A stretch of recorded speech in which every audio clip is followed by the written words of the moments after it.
Commence primary ignition. Before I begin, I wanted to remind everyone to hit the subscribe button below. That way you'll stay on the best and the greatest Star Wars news and reviews as soon as I make them. Hey there, friends, fans, and collectors. Welcome to another episode of Binary Sunset News. I am Mike, and in today's episode, we're going to be taking a look at some very, very special, old, historic relics of Kenner and Star Wars Hasbro past. I found these exciting bits at my local nerd shop, and was really excited to see some old clones as well as a very, very old Kenner diorama that was in the 1990s Star Wars magazine catalog. Now, it's absolutely fabulous to find relics like this out there in the wild, and it's a great reminder that every once in a while, it's an old comic shop or a good nerd shop of another kind might have some amazing, amazing Star Wars past. It's especially important now that we're getting some playsets and dioramas from the Vintage Collection in Kenner, because we're able to see what, you used to get back in the past for free in a mail-away magazine bit. This is a new exciting feature of episodes I'm going to be doing where I'm unboxing some collector's stuff because, we're all in lockdown, we're all looking for a little bit something extra to do. Why not take a walk through Star Wars past? So let's get going. Let's take a look at the pop-up Mos Eisley Kenner Cantina diorama and the Star Wars Saga Collection 212th clone. Now that we're seeing some more playsets and dioramas expanding in the Vintage Collection and across other lines, it's really cool to see where that was started and where it came from.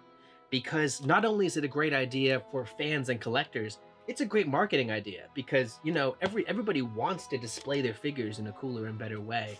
And if you have a cool diorama like this, it'll make us want the figures that go into it even more. This I found on the shelf. It is a pop-up diorama that you set up, and there's really simple instructions in the background. But it's really cool to see the kind of depth and the ground level kind of depth and accessories that used to be accessible to Star Wars fans across every medium.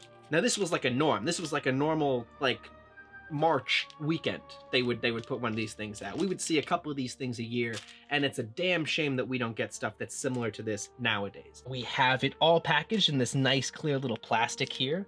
We have the Kenner logo on the very bottom, which lets us know where it came from.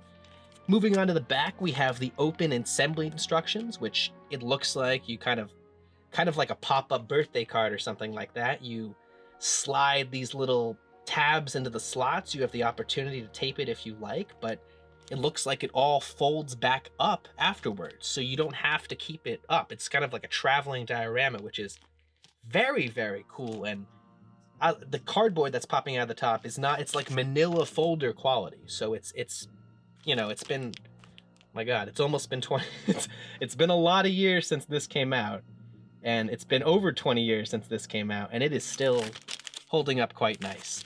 But on the very, very, I don't know if we can see this here. I'm not going to zoom in all the way, but it says Kenner trademark logo 1997 Hasbro Incorporated, Pawtucket, Rhode Island. So as we as collectors know that Hasbro is located out of Pawtucket, and it's been there forever, and it's nice to see that, especially 50 years later celebrating Lucasfilm. It's great to see one of these historical landmarks here. And here it is. But let's break into these two. I think I'm going to start with the Cantina just because I'm most excited about that.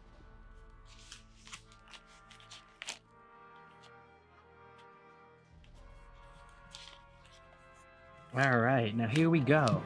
And we just got the plastic off, and we're going to take a look.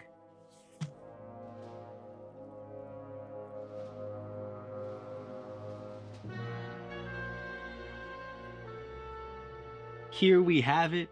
Here's the reveal. Now, pardon, I didn't show me fumbling with the tabs and trying to get this 20-year piece of paper together.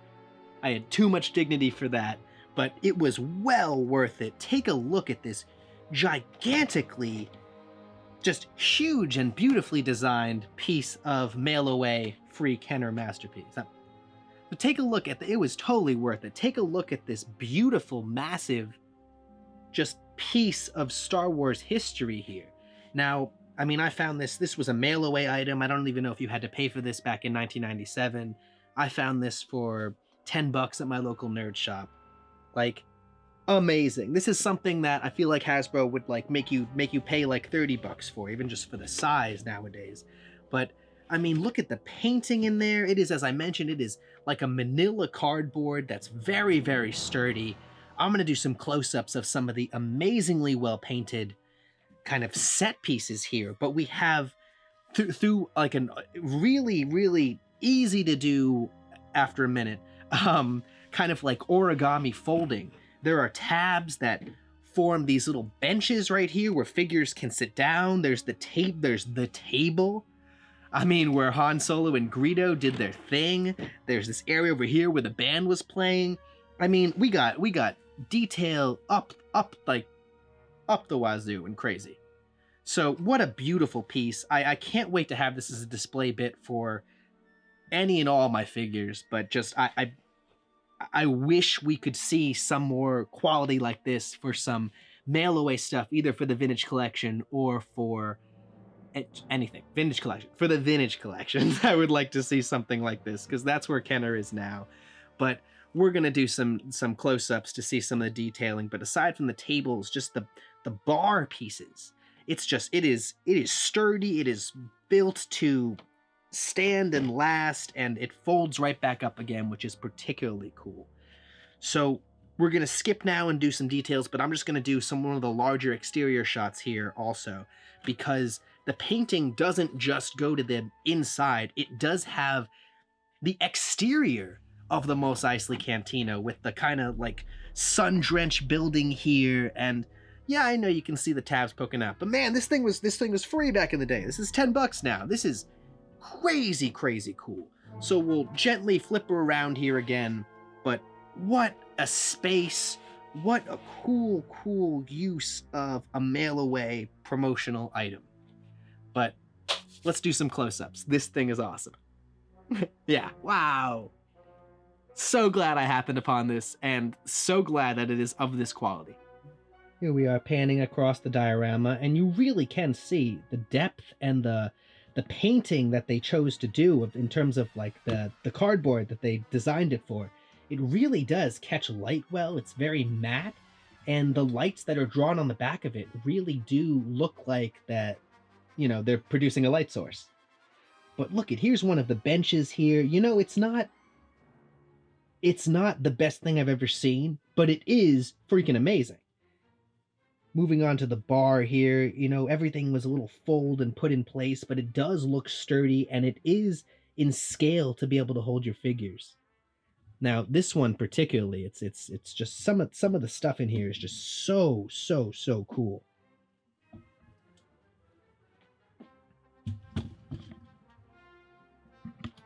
Let me know in the comments below if you have this diorama in your collection, if you've seen it before, you know, if you remember it from Star Wars Magazine. Tell me what you think. I'd love to hear it. I'd love to hear more people's comments about these old figures and if they're gracing their shelves somewhere or not.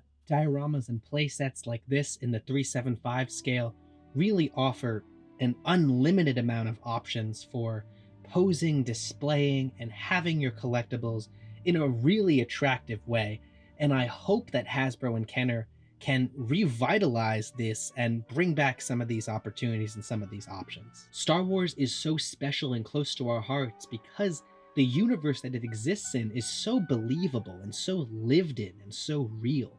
Now, by having playsets and dioramas, this really gives us the opportunity to display and to show that unique special magic that makes Star Wars so great. Thanks for watching another episode of Binary Sunset Review. Your likes and your views are always greatly appreciated. Be sure to hit the subscribe button below if you haven't already done that.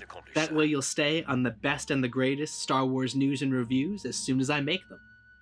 Have a great day out there. Stay safe, stay strong, stay sane, and remember, the Force will be with you. Always. I'm just a simple man trying to make my way in the universe.